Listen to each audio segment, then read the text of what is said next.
ওষুধের কাঁচামালকে সাধারণ প্লাস্টিক হিসেবে বিবেচনা করে আমদানিতে উচ্চ হারে কর আরোপ করা হচ্ছে, এমন অভিযোগ ওষুধ শিল্প সমিতির। উদ্যোক্তারা জানান, এতে অস্বাভাবিকভাবে বেড়ে যাচ্ছে উৎপাদন খরচ, উচ্চ করের কারণে ব্যাহত হচ্ছে ওষুধের রপ্তানি বাজার সম্প্রসারণও। সকালে রাজধানীর তেজগাঁওয়ে সাংবাদিকদের সঙ্গে মতবিনিময়ে এসব তুলে ধরেন সমিতির নেতারা। ওষুধ তৈরির বেশিরভাগ কাঁচামাল আমদানিতে শুল্ক ৭.৫%, আর প্যাকেজিং পণ্যে ১৫.৫%। ওষুধ শিল্প সমিতি জানিয়েছে, হৃদরোগ ও হাঁপানির চিকিৎসায় যে স্প্রে ব্যবহার করা হয় তা তৈরিতে বিশেষ ধরনের প্লাস্টিক কাঁচামাল হিসেবে ব্যবহার হয়। কিন্তু এই পণ্য আমদানিতে দেখা দিচ্ছে এইচএস কোড জটিলতা।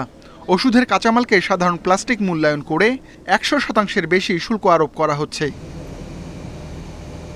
কোনো দেশে ওষুধ রপ্তানির আগে সে দেশে ওষুধের কার্যকারিতা প্রমাণে পরীক্ষা নিরীক্ষা করতে হয়। এতে খরচ হয় কোটি টাকার বেশি।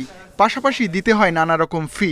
এসব অর্থ পাঠাতে প্রায় ৪০% কর দিতে হয় বলে জানায় ওষুধ শিল্প সমিতি।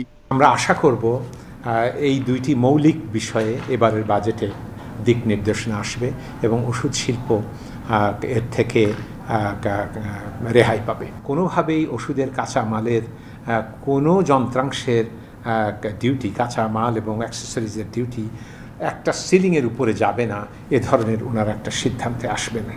মতবিনিময়ে শিল্পের বর্তমান অবস্থাও তুলে ধরেন সভাপতি। জানান, ২.৫ বছরে টাকার মান কমে যাওয়ায় কাঁচামাল আমদানিতে খরচ বেড়েছে ৩৫%।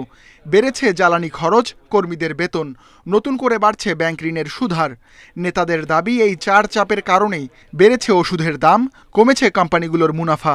যখন একসঙ্গে এইভাবে চারিদিক থেকে খরচ বাড়তে থাকে, সেই খরচ সংকুলান করে প্রফিটেবিলিটি বাড়ানো সম্ভব না।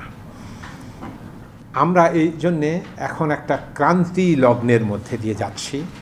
উদ্যোক্তারা জানান, ২০২৬ সালের মধ্যে পূর্ণাঙ্গ রূপ পাবে কাঁচামাল উৎপাদনের জন্য তৈরি এপিআই পার্ক। এতে ওষুধ শিল্পের আমদানি নির্ভরতা কমবে ৭০ থেকে ৮০%। Ruhul Amin, independent news, Dhaka.